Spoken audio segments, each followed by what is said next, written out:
আমার চেতনার রঙে পান্না হলো সবুজ, চুনি উঠল রাঙা হয়ে।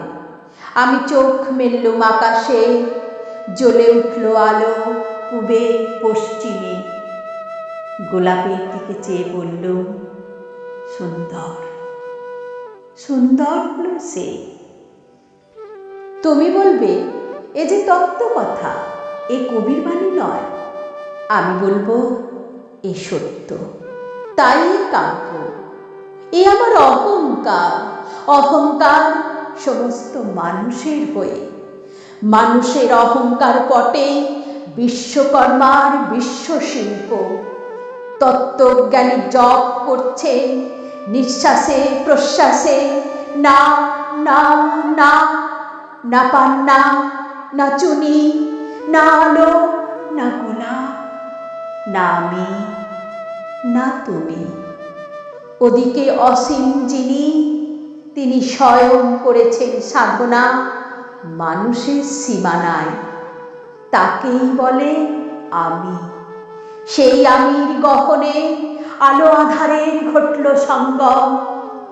দেখা দিল রূপ, জেগে উঠল রস, না কখন ফুটে উঠে হলো হাঁ, মায়ার মন্ত্রে, রেখার রঙে, সুখে দুঃখে। একে বলো না তত্ত্ব।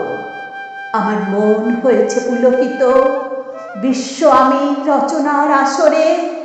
হাতে নিয়ে তুলি, পাত্রে নিয়ে রং। পণ্ডিত বলছেন, বুড়ো চন্দ্রটা নিষ্ঠুর, চতুর হাসি তার। মৃত্যুদূতের মতো গুঁড়ি মেরে আসছে সে পৃথিবীর পাঁজরের কাছে। একদিন দেবে চরম টান তার সাগরে পর্বতে, মর্তলোকে মহাকালে নতুন খাতায় পাতা জুড়ে নামবে একটা সৈন্য।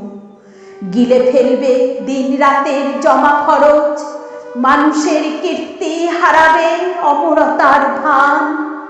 তার ইতিহাসে লেপে দেবে অনন্ত রাত্রির কালি। মানুষের যাবার দিনের চোখ বিশ্ব থেকে নিকিয়ে নেবে রং। মানুষের যাবার দিনের মন ছানিয়ে নেবে রস। সত্যির কম্পন চলবে আকাশে আকাশে, জ্বলবে না কোথাও আলো।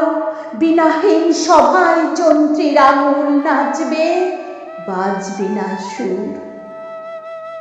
সেদিন কবিত্বহীন বিধাতা একা রবেন বসে নীলিমাহীন আকাশে, ব্যক্তিত্ব হারা অস্তিত্বের গণিত তত্ত্ব নিয়ে।